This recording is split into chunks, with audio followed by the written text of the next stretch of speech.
jump into and to go over. And then the last thing I just want to, or I have two last things to say. Number one is next month we'll be doing Power BI. We're just kind of finalizing the outline for that. So all month will be Power BI for February, and it's going to be on Wednesdays and not Tuesdays. We just started live training sessions, and we want to know what day works best for everybody. So if you want to let us know in the chat what day works best for you as far as for training. The time is probably going to stick to this time right now for now, just because we can catch the most amount of people at the same time. So, but let us know what day works best for you in the chat.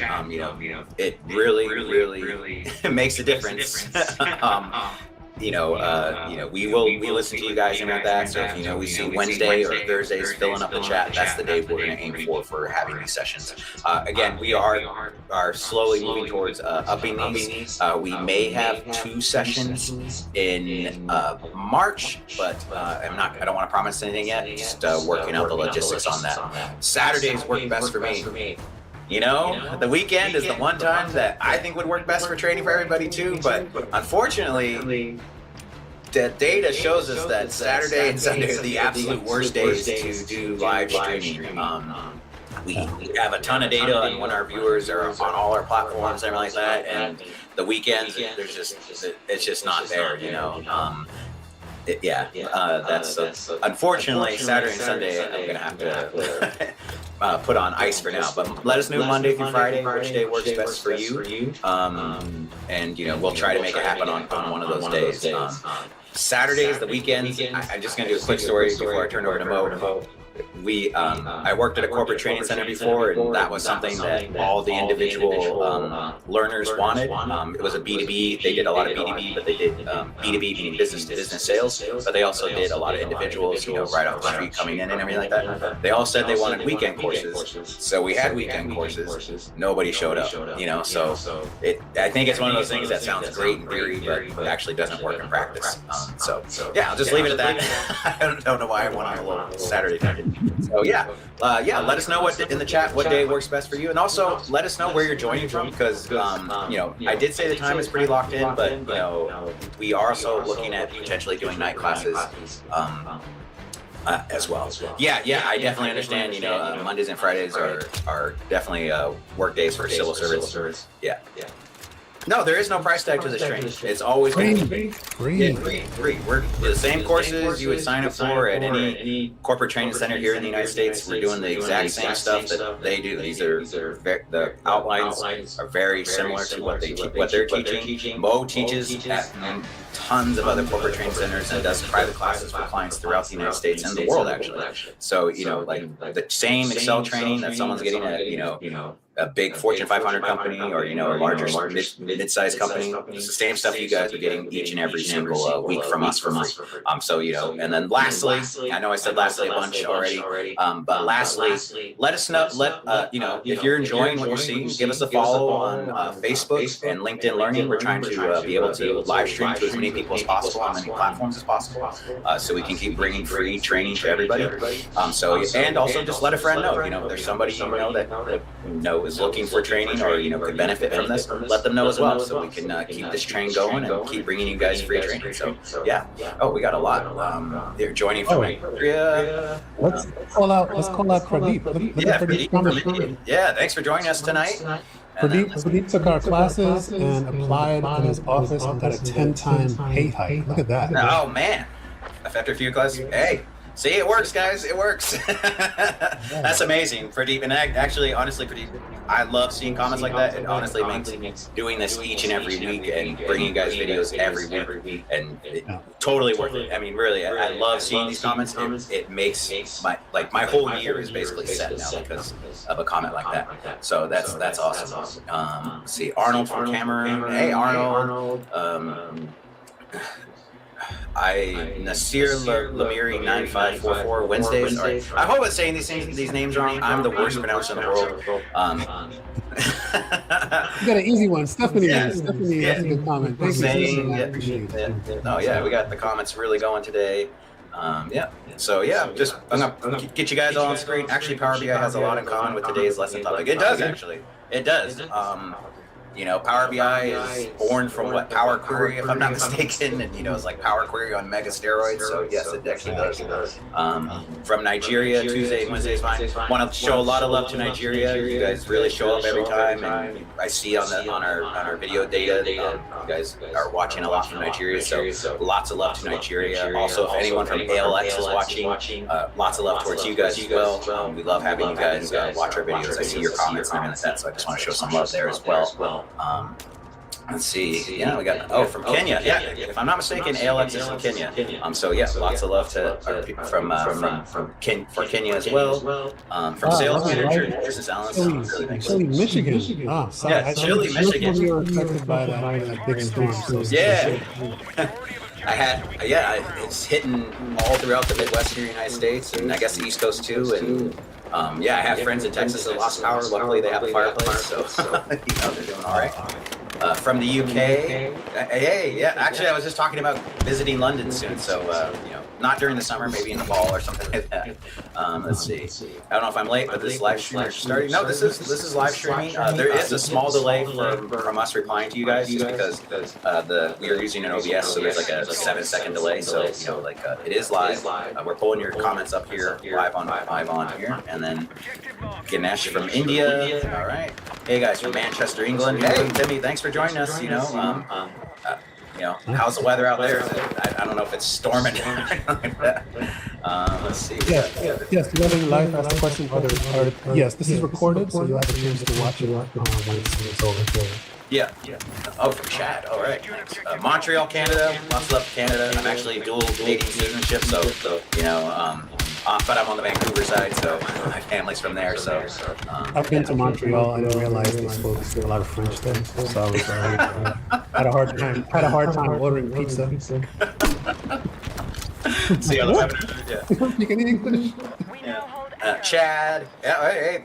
Hey, I'm loving to see everyone from everywhere. I mean, and this is the reason we do it at this time, because it's a good time to catch everybody. From Pakistan, Be Smart, United Arab Emirates, thank you for joining us as well. I love seeing you guys also show up a lot in the comments and everything like that, so I want to show a lot of love to United Arab Emirates. You guys are learning a lot. You're really making it worth it for me to keep doing this for everybody. From Niger, but I'm living in Morocco. Oh, nice. Let's see, South Africa, lots of love to South Africa too. You guys leave lots of comments, lots of love. So lots of love to South Africa, New Brunswick, Canada. Well, my family's from Vancouver, so that's the only side I know. And Czechia, India, Somalia. All right. Quick question. Power Query and Power BI, same M code language. So excited for Power BI. Yep, they both use Moa answer that. And then cold out here, and I will translate this later. Google Translate's great. I use it to answer all the comments, so you guys can answer in your whatever language you're most comfortable using in the comments. You can always comment in that language. I use Google Translate to try to answer the best I can. I know it's not a great tool for that, or I shouldn't say it's a great tool for that, but it doesn't do the best of a job it possibly can, but it keeps getting better and better, and I will answer. That's how I will do that.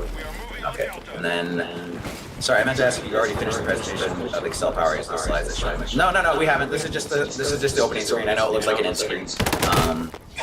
I've been here 4 years, struggling, unable to speak French. Let's see, India. I'm originally from Syria, but living in the United Arab. Oh yeah, okay. And then Somalia, and then lastly, before I turn over to Mo, I want to know the difference between M language DAX. Sometimes don't know which one to use for which part.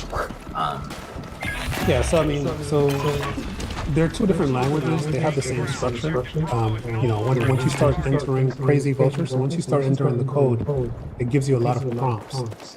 DAX is more for Power BI, and then M language is for Power Query, and then DAX is also for Power Pivot. But pretty much the same. It's just Microsoft has just kind of segmented them for specific application. And yeah, I got this hat actually in Vancouver at the they have some big market over there. I'm sure I can't remember the name of it, and I'm not going to try to remember it because I want to hand this over to Mo to get you guys started. But yeah, I got the cap in Vancouver. It's a First Nations cap.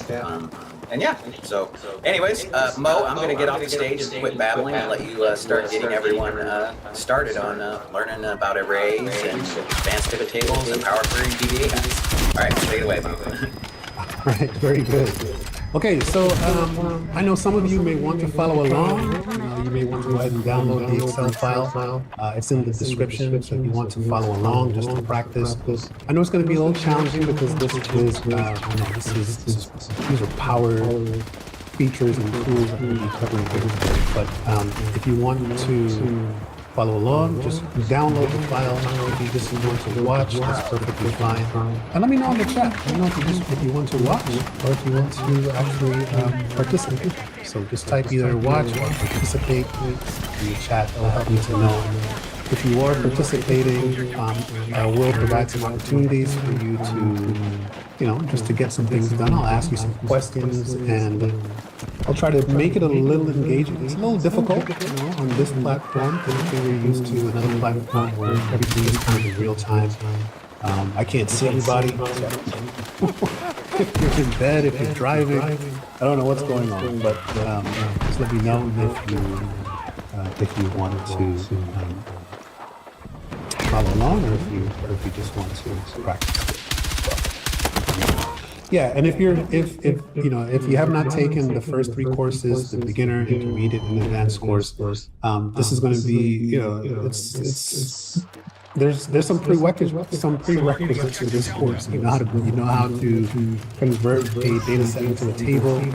You have the basic data analysis capabilities up and running, converting list of tables, creating charts, building and constructing a pivot table, right? So this is not so much about how to use pivot tables. We'll take a look at advanced pivot table techniques.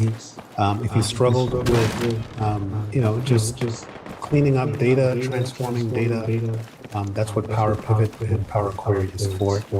And then I have just a few VBA hacks. We don't have to write a lot of code. Actually, for this one, what we'll do is we'll pretty much ask Copilot. So we'll ask Copilot to, if I want to do this, what's the VBA code for that? So I'll show you how we can kind of rig that up. Big time saver. In the past, I spent hours writing VBA code. Now Copilot can just tell you exactly what you need to paste into VBA. So, but we'll keep it simple. This is not so much about VBA. Okay, so let's go ahead and dive in here. We have array features and formulas. So I'll go ahead and open up the Excel file. So here's the Excel file. I'll pause every now and then just to kind of take a look at the chat. My chat window's on the left, so if I feel like there's something we need to address, I'll go ahead and... Okay, so thank you. So a lot of us are participating. Let's see. That's all right. If you're a newbie, no problem. All right. If you're new and let's say you just feel like you're an introduction user, by watching this today, you don't want to miss out. Even though you may not be able to fully follow along, use this opportunity to see what is possible. Right? So what is possible with Excel? What can I do? Now that you have that in your mind, you can rewatch the video, rewatch all 4 videos in sequence, and then you'll have this natural path that allows you to get here. But whether you're a power user or not, it's a great opportunity to see what's possible here in Excel. All right, so don't worry if you're a newbie. And so I'll give everyone just a couple of seconds here to grab the file and get it open here. And let's see.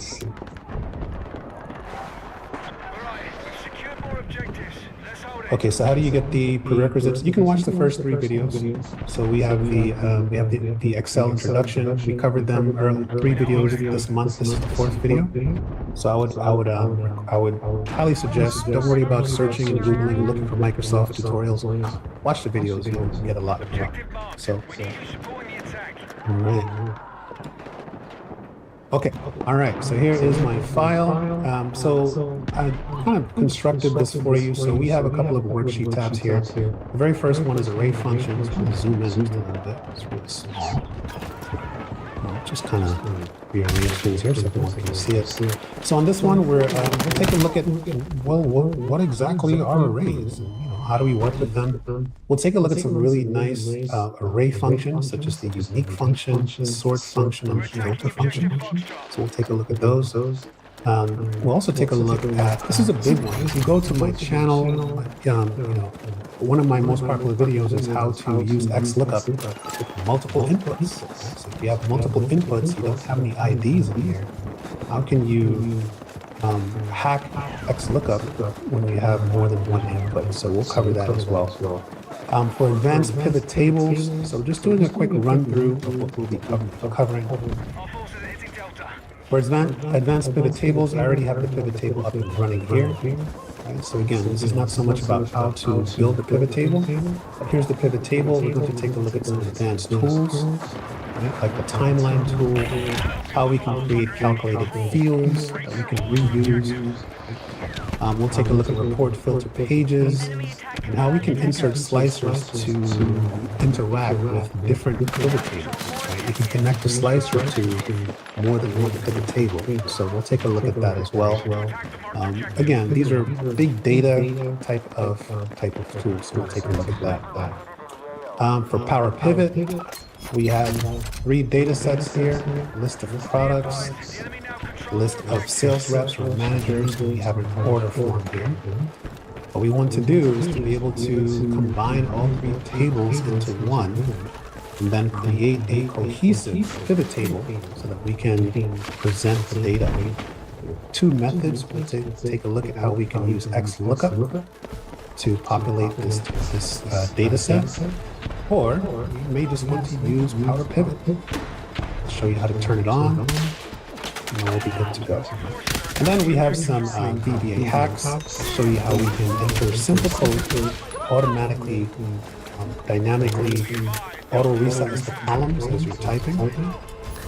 We'll learn how to write our own function. I'll just do one, do a simple function, how to calculate Celsius from Fahrenheit or vice versa. This one I'm not going to do. This does not work with the newer version of Outlook, so I'm sorry. I'm using the new version, I'm not using the classic version, so we're not going to be doing this one. Okay? But I will show you how to do it if you're using the classic version. Now we have Power Query. Power Query is all about using a really messy data set, being able to do things like clean and shape the data, calculate some columns, and provide some columns from examples as well. So we have a lot to cover. All right, so here we go. Array functions. I'll go ahead. Okay, so let's start off. Let's start off by calculating arrays. All right. Yes, I am the Mojos. Okay, so I'm keeping it simple here just to see what we can do with arrays. So here we have just some quarterly sales for 2025. We're tracking the over here, right? So a few offices, and so for example, in Q1, we tracked $215,540, $42 for the Uptown office here as well. So what we can do, if we want to go ahead and start analyzing the data, we can do that. Now, I'll show you a few things that we can do with arrays here. Okay? So remember, if I just click on a cell and type the equal sign, and let's say I just copy this here, you'll notice what it does. It repeats that for you, right? So whatever is in these cells, so I've just created an array. We know that this is an array because we see that little blue outline here. Sorry about that. So here's that blue outline. And the way arrays work is the very first cell has the formula. The formulas are not in these cells. Okay. So notice when I click on that one, here's the formula. If I click on the second cell, you can see it's grayed out. So that cell is actually not carrying the formula. So it's not taking up a lot of space on your Excel workbook. So I can do that, and if I wanted to, for example, let's say I want to do a quick calculation, right? So let's say I want to calculate the first half sales. Right, so first half sales, so Q1 and Q2. But what I can do, instead of, writing 4 formulas, right, and adding these up and filling it down, well, I can use a single formula for that. I can say equal this array, so all the Q1 values in column 1 plus all of the values in Q2. So what do you think the output is going to look like? So if I'm just adding those two together, I'll go ahead and press the Enter key, and you'll notice what it does. It actually summarizes, right? So these two here, it's 450, 607. Right? These two here are 563, 413. So what I just did is much quicker, right, than writing a bunch of formulas. Because typically we would need to do something, you know, like equals, you know, that plus that, and then do it again, equals this plus that, right? Or maybe we can fill down as well. So you can see it's much more efficient just to write or use the array capability. So all the Q1 values plus the Q2 values, and it gives me the answer right there as well, right? So that's a really nice way of referring to arrays here as well. Now, if they're different, I can do different things as well. I can say, you know, Q1 plus Q4, or if I want to say the difference between, so I'll put first half here. First half sales, right? And let's say I want to see the difference between Q4 and Q1, right? So what's the difference between Q4 and Q1? I can say equals all the Q4 values minus the Q1 values. Now we can see we have some negatives in here because we had a right? So for downtown, we had a decrease in Q4. So we have that option here as well. So just a little warm up there when working with arrays. Arrays are also the key to creating dashboards. So let me open up my other Excel file here for you. Let me show you what that looks like. All right, so if I were to open up this file,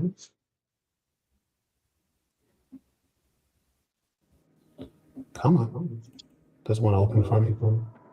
Okay, so look what I've done here. So this is a dashboard, right? So if you like to create a dashboard, here's a little dashboard that I created, and this dashboard is created from using an array.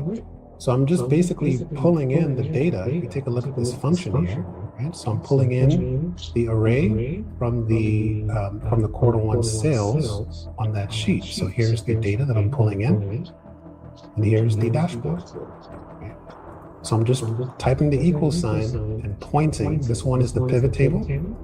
So I just entered the equal sign and basically highlighted the pivot table.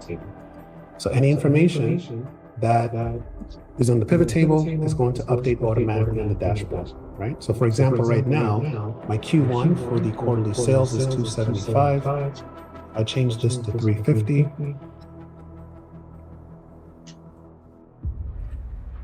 And I go back here, you can see it updated to 350 as well, right? So this is the key to creating a dashboard. You're going to point to an existing array and get the output on a second worksheet or second workbook as well. So that's a pretty nice use of that. This one here, same concept. I'm just pulling in the details of the products that are on the Power Pivot. So right here. So if I were to make a change here, it will update automatically as well. So those are the array capabilities here. But let's take a look. I was teaching a class once, and I had I had a table with a long list of items in there. One of my students asked, okay, well, there's a lot of store names, but how many of them are actually unique? Because we can see Urban Threads appears on here several times, right? And then we have, Greenleaf may appear in here several times as well. So how many are actually unique? So we have 20 items here, 20 entries, but how many are unique? So that's where the unique function comes into play. So the first array function is the unique function. It's a simple function, so I'll just type it right here in the cell. I'll say equal unique. And you can see it returns the unique values from a range or array. So there's that keyword array. I'll go ahead and highlight these. I'll go ahead and press the enter key. So here is my unique array. So we have, even though we have 20 items, we only have 10 unique items from there. Right? So these are the unique names. Right? So there we go. First one, good. The other one is a really nice function. Now, remember what happens when you sort data. Right? So if you have a set of data and you sort the data, right? You click on the data tab, sort. It sorts just one time, right? If you make any changes to the data or if you add things, you have to keep sorting it over and over and over. Well, now we have a function for the sort tool. Because it's a function, what we're going to expect is that if there's a change made to the list of names, it's going to automatically resort that list for us, right? Which is pretty cool. So I'll go ahead and use the sort here. Okay, so here's the sort function, right? And it has different entries in here, but I just want to use the default structure, right? So I was able to extract the unique names, the unique store names. Now go ahead and sort. And look at that, right? So here's our unique array. Again, the blue line. And here's the sorted array here as well. Well, let's see. I'll go ahead and make a change, right? I'm going to change, let's say, Golden Crust Bakery. Wow, that is actually a bakery. I'll change Golden Crust Bakery. What we want to see, let's see if, I'm sorry, right here on this list. So Golden Crust Bakery. Actually, you know what? I'll do that next. No, I'll do it. I want to move this up on the list. So I'll make this, instead of, I'll just say Crust Bakery. So I'll change this here. And then I'll go ahead and press the enter key. Right, so here's Crust Bakery. And you can see it has been, right? So it's moved up on the list here. Right? We still have Golden Crust Bakery. I don't know why we still have that. I need to fix that. Let's see what happens.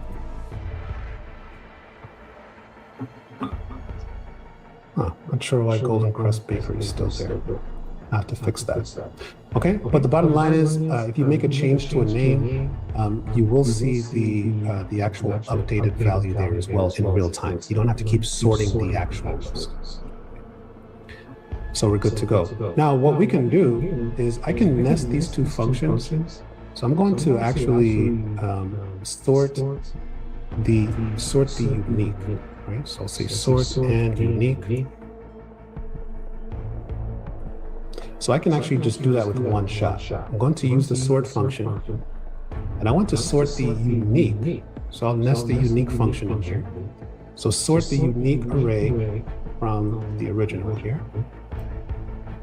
Close my parentheses. 1, 2. So this is two parts.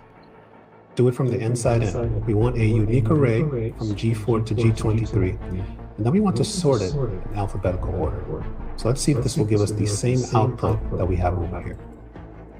So I'll go ahead and press enter, and there you go. Right? So you can see we have the same option over here. So that's the unique, and that's the sort functions that we can use. There's also a filter function. I'm not going to cover it here.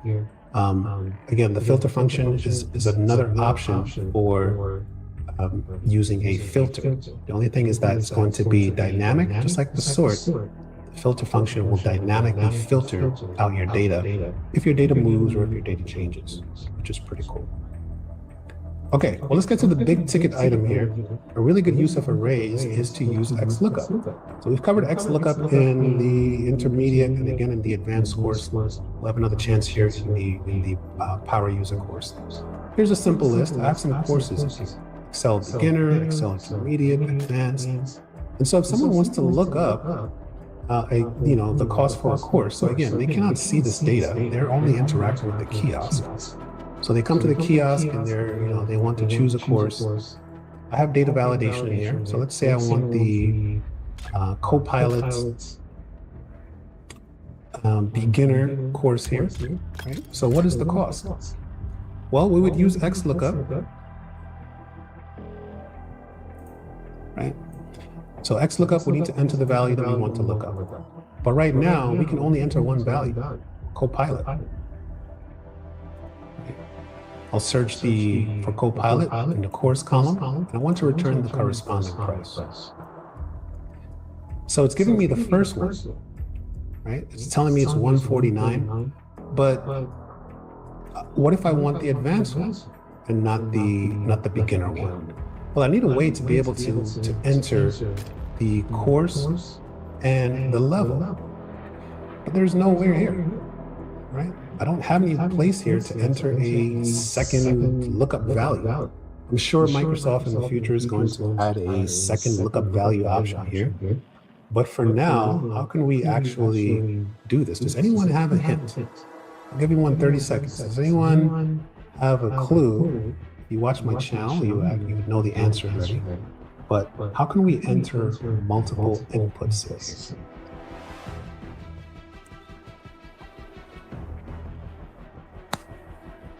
Give everyone 30 seconds. First one to respond, Ben has a nice deal for you.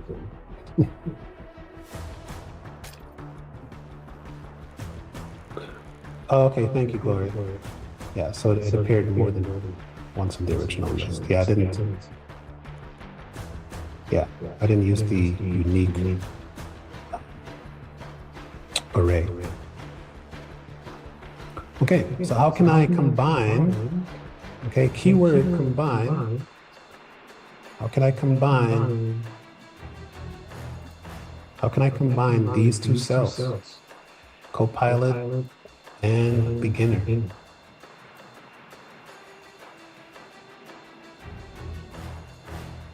It's okay. All right, so here's the trick. Here's the hack. Remember, we can use the ampersand. Right? The ampersand is a really nice tool to combine different cells. So for example, if I were to say something like this, so equals Copilot and beginner. So look at the output, Copilot beginner. So what I'm doing is I'm combining these into a single string called Copilot beginner. So that's going to be my input. And then I also need to do the same thing with the course. I need to combine the entire course and the actual level. So let's see what that looks like. I'll go ahead and enter my XLOOKUP again. I'll open up the function arguments box to make it more efficient to work with. All right, so my lookup value is M15 and level. Now let's see what it's doing. How is Excel interpreting that? All Excel cares about, it doesn't care about that. It just cares about what appears here. We have a single string value, Copilot begin. So the next part is I'm going to, for the lookup array, it's going to be the courses, the entire course, M4 to M12, and the level. Okay, let me zoom in so we can see what's happening. Right, so here we go. We can see concatenated value. And down here, we can see concatenated values. Excel beginner, Excel intermediate, Excel advanced, and so forth and so on. So now we can do this. For the return array, I don't need to combine anything. I just want to return one, which is the cost. Right? And so you can see by using the arrays, we can isolate this, and it's giving us the correct one. That's 149. If I press OK, we are good to go. I'll put this in the chat for everyone if you want to kind of reconstruct that or reverse engineer it here as well. So there we go. So that's how we can do it. Let's give it a quick test. Let's change the course to Excel, Excel Advanced. And there we go. Right? So when you don't have IDs, so again, if we had IDs, this would be fine. Right? So typically that's what you want to do. You want to assign IDs to that first column. If you don't have any, you can just make up your own. So you can do that But in this case, we don't have the IDs. And so the only way to isolate a specific course is to concatenate the course and the level from column M and column M, right? So that works well when you don't have labels in that first column. But again, quick tip, you can always add your own labels in that first column. You can just start with any number you want and just continue in sequence. Okay, so that is, those are arrays. Okay. Let's go ahead and move on to advanced pivot tables here. Let's see, do I have any comments? Let's see. Okay, so Crazy Vulture said and. I don't know if that came in before or after. I used the and. We'll give you the benefit of the doubt. And so Sungkam said arrays as well. All right. So we'll have to have a clock keeper check and see. No, it's okay. I think we'll be good. I think we can honor both of you for answering that. All right. Let's head on over to advanced pivot tables. It's always a good idea to analyze your data, right? So I can press Control END on my keyboard. And this takes me to the last row. So I can see I have roughly 500 rows of data in here. I'll press Control Home to go back to the cell A1. And we're just tracking the order ID. We have the date in here. So this is a really nice data set to build a pivot table, right? There's a lot of opportunities. We can, for example, count the order IDs. We have the date hierarchy in here. We can run, sales or units by region, by salesperson, by segment, by category. So there's a lot in here that we can actually use. I already have the pivot table here for us on the right. So I'll just kind of move over here. I don't necessarily need to see that data set. Right, so here is my pivot table. And what I want to do is use some advanced tools. Now these are advanced tools because, for some reason, my students don't use these tools. I actually taught a pivot table course yesterday, and same thing. The students did not have or have never used the actual timeline. Okay, so what is the timeline all about? So right now, we're showing the sum of sales by region and by category. And by the way, when you're working with your pivot table, this is weird. You zoom in, sorry about that. Right, so it just says row labels and it says column labels, but that doesn't help. You can actually change the names here. So you don't have to look at it and wonder, oh, well, what do I have in the rows? What do I have in the columns? You can actually change it. So here in the columns, we have the actual region. So I'll just type region right here. And in the row labels, I believe that's the category. Let's see. Yep, so that's category. So I can just type category there. Makes it easier to work with. Okay. So here are the sales, the total sales by region and category. You can even change this name if you want to. Right? We can go to the value field settings. And right here in the custom name box, we can change the name that appears right up here as well. So you can change that. Just be careful not to name it as something that already exists. You'll get some issues there. All right, so I'll just say sales data. Let's see if it likes that. Okay, it likes it, so we're good. Okay, let's take a look at the timeline. Why are we using the timeline? Well, a lot of our data is based on time. How many of us like things like yearly reports? Or maybe as a data analyst, your boss is asking you for the yearly report, right? Quarterly report. Or even monthly reports. Right? So to do that, you would have to do a lot of work. You would have to, filter the data and do a lot of, well, you don't have to do all that. The timeline is a tool that's meant for presenting data. What I'm going to do is click on my pivot table. I'm going to click on Pivot Table Analyze. And once you click on Pivot Table Analyze, over here, in the filter command group, we have the timeline right next to the slicer. These are two visual objects that you can use to present your data. I'll click on Insert Timeline. The timeline prerequisite, you have to have a date field in your data set to use the timeline. It's already found the order date. I'll go ahead and insert that here. And here's my timeline. You can resize it, you can make it bigger. The first thing you need to do with your timeline is to choose the level which you want to analyze your data. Right now it's months. Well, I'm going to go ahead and change this to years first. And then, so I'll do years, and then quarters, and then months.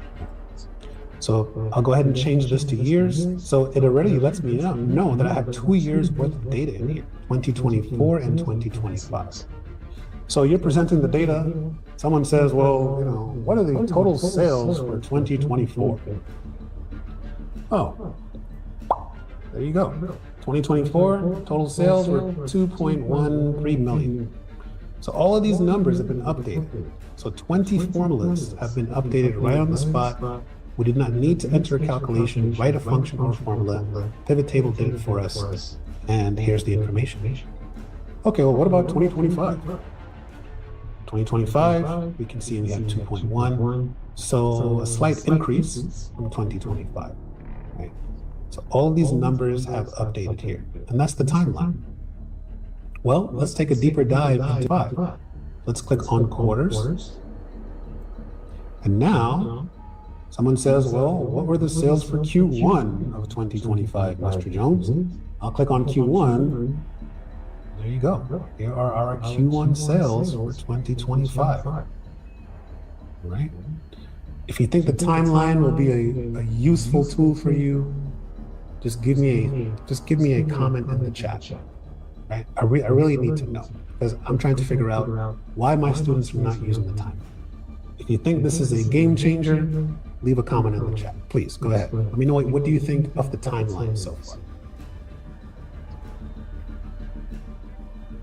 Right? So here's Q4, Q3, Q2, Q1. I could even say, you know what? If I want to just, what were the sales for the first half?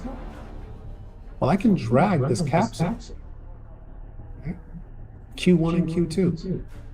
So here are the first half sales, right? So imagine you're in a meeting, and instead of working with this data set here, right, and filtering and doing things and moving things around, right, like that, instead of doing all that, you're just clicking on buttons on the timeline and, you know, showing all the data. Then you're going to look like a genius, because you are a genius. The timeline is the way to go. All right, so let's see. We've got, I love the timeline feature. It's amazing, absolutely. Wow. Gloria loves it. Ron Wells says, wow. Gloria says, what a time saver, absolutely. And Quadri says, timeline is really helpful, absolutely. Okay, let's take a deeper dive here. Let's drill down into Q1. So I'll click on Q1. And I'll go down to the months here. Right. So here are the months. Now I need to make the timeline bigger because I have 24 months in here now. And so here's Q1. Well, I get this question a lot. What if my fiscal year does not start in January? It starts in February, right? Well, you can do this. February, March, April. There's your Q1 based on your fiscal year. So here's your Q1. You don't have to use the standard Q1, you know, January, February, March. You can do it like this. And we're good to go, right? You can even stretch further, or you can just choose a month. Here were our sales in March, right? So pretty cool. And you can even drill down to the day. So the first 5 days of March, here were our sales for the first 5 days of March. So yes, exactly. Very useful, very effective, especially for meetings and presentations. Excellent. Love it, Stefan. All right, very good. So that is the timeline. Just remember, when you're filtering out your pivot table, to clear the filters, I'll click on the clear filter icon here. And if you no longer need the timeline, you can just delete it. I'll click on the timeline and just delete it here. and we're good to go. Let's go ahead and take our 5-minute break. When we come back, we'll take a look at calculated fields, and we'll create what's called port filter pages. So have a good break, everyone. See you back in 5.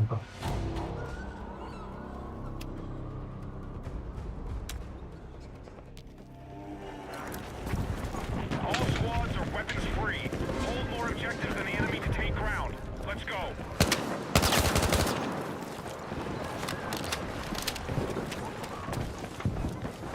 All squads, light armored vehicles are ready for deployment.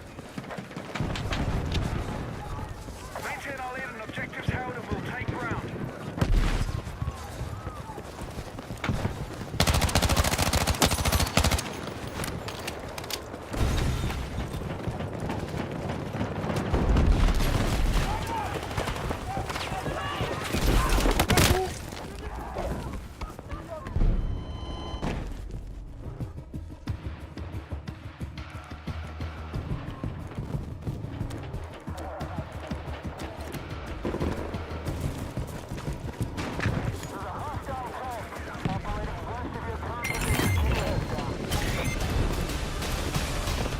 Our forces have taken ground. Foxtrot lead removed from the battle. You have a defend order sent by squad leader.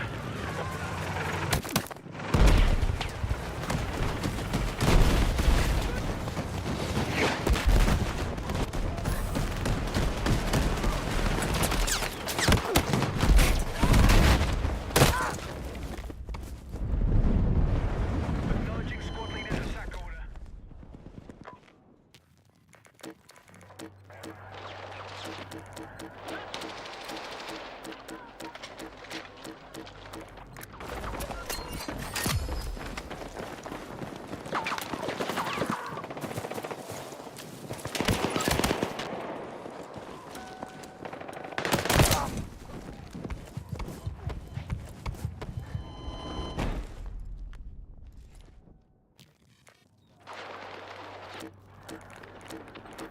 We are moving an objective, Charlie.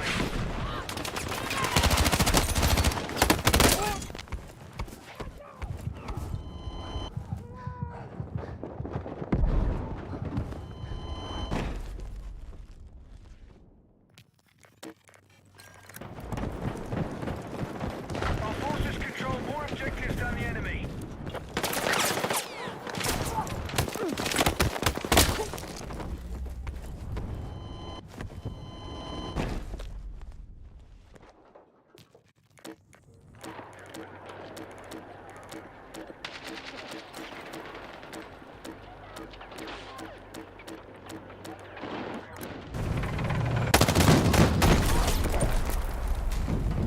Be advised, Bravo is under attack.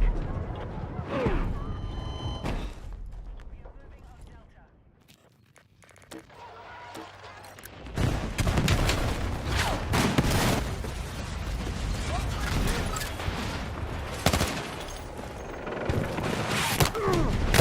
Be advised, the enemy now controls more objectives.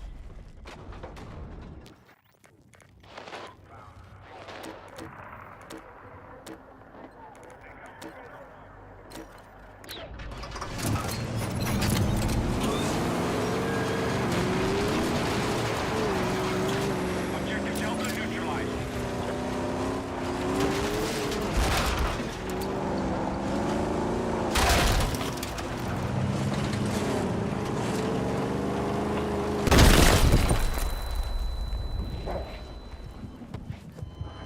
The enemy has secured objective Delta. All squads, heavy armored vehicles are ready for deployment.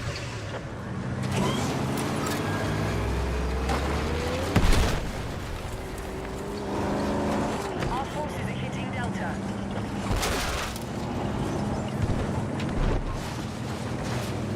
We have eyes on an enemy base in your area. Move to attack a marked objective.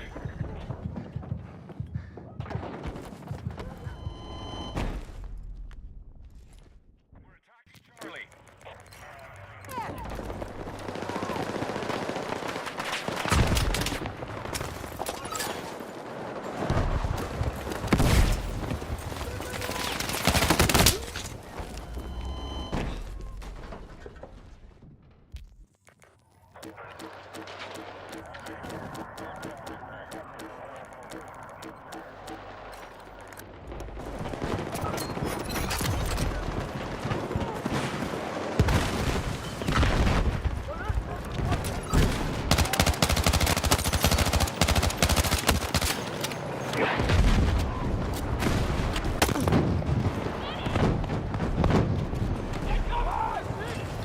Okay, welcome back everyone. All right, let's see the chat here. Okay, so Olu says, timeline, calculating some quarterly and yearly KPIs, actually calculating hours. Just wow. Yeah, big time savings. Big time savings. So I'm glad I'm able to share it with you. For me, it's a game changer, right? Welcome to those of you just joining us. This is our using Excel. We're still on our second topic here. It's our second topic. We're covering advanced pivot tables. So we're taking a look at a few advanced features. We covered the timeline. Let's take a look at calculated fields. Right now, why would you need a calculated field? Well, I'm going to reset my table. I'm going to move things around. So the field list is not showing. What I would like to do in calculate the field, so let me delete this. What I would like to do is to calculate and show the commission. So I want to go ahead and calculate and show the commission for each of my sales reps. So that's what I want to do. So how can I do that? Well, I'll go ahead and show the field list. So I'll right click here, show the field list. I hit it on purpose. Just go ahead and do that. I'm just going to reconstruct my table. I don't need the region. I don't need the category. I want the total sales by sales. So here are my sales reps here. So here are my 10 sales reps. And I want to go ahead and calculate the commission. Right? So how many of us have done this? Right? You type a column here called commission, and then you make it look the same, and then you calculate the commission. So let's say the commission is 11%, right? So I'll say equals that and multiply it by 12%. When we get the commission, we can fill down. We'll get the commission in here and convert it. But we're getting some issues, right? Because we're seeing, what we're seeing here is not working because we have the get pivot data option that's turned on here as well. So the bottom line is you can create outside formulas, but we don't want to do that. What we actually want to do is we want to create an actual calculated field. So we have two options. We can go back to the original data set, add another column in here. So we can add a column here, call it commission, calculate the commission, and then fill down and then refresh the page. But remember, when you're working with big data, most of the time you're not going to be able to make changes to the original data source. So you can only query the data. So no touching. Right? So I'll say no touching. You cannot touch the data. So how can you calculate the commission if you cannot edit the original data set? That's where a calculated field comes in. So I'll go ahead and show you how that works. So I'll go ahead and click on any field in my data set here. When I click on Pivot Table Analyze, over in the Calculations command group, I have what's called Calculated Field. So if I click here, here's the calculated field dialog box. And I need to do two things. I need to go ahead and give it a name. And I need to add the formula.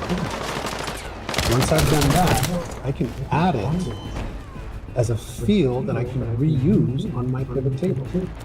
And of course, once I press OK, it's going to actually give me the data right here for the calculated field. All right, so the first part is what I want to call it. I'll call it commission. Now, as far as the formula, we can only run formulas on columns, not on cells. We cannot refer to a cell reference, so it's very basic. So I'm just going to say multiply the sales to the total sales. I'll insert that field. I'll multiply it by, let's say, 11%. Let me zoom in here. So here's the three parts. Here's the name. Again, you can have more than one calculated field. Here's the formula. Multiplying the total sales for each corresponding row by 11%. You can also type that as a decimal, so 0.11. If you want to do that. I'm going to press add, and that's going to add that field to my field list, and then I can use that later. So I'll press add first, and there you go. You can see it showing up right down here. We'll see how we can use that later on. I'm going to press OK, and there we go. So here is the sum of commission